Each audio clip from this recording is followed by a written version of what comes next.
శ్రీమాత్రే నమః. శ్రీమాతంగీదేవ్యై నమో నమః.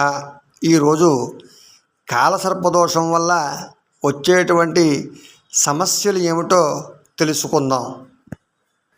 ఈ దోషం వల్ల వచ్చే చెడు ఫలితాలు, జీవితంలో చేసే ప్రతి పనిలోనూ ఆటంకాలు, మానసిక అశాంతి, ఆత్మవిశ్వాసం లోపించడం, విద్య, ఉద్యోగ, వ్యాపారంలోని అశాంతి, ఆందోళన, తరచుగా మార్పులు వస్తూ ఉంటాయి.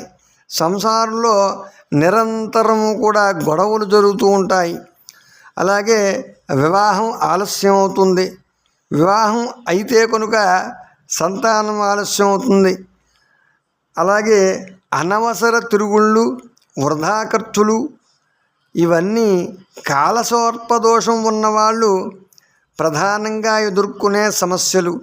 పరిష్కారానికి సుబ్రహ్మణ్యేశ్వరుని యొక్క ఆరాధన, అదేవిధంగా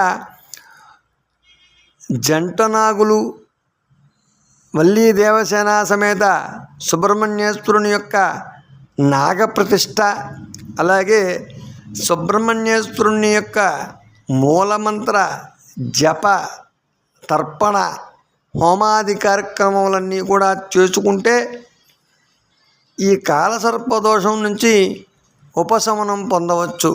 శ్రీమాత్రే నమః.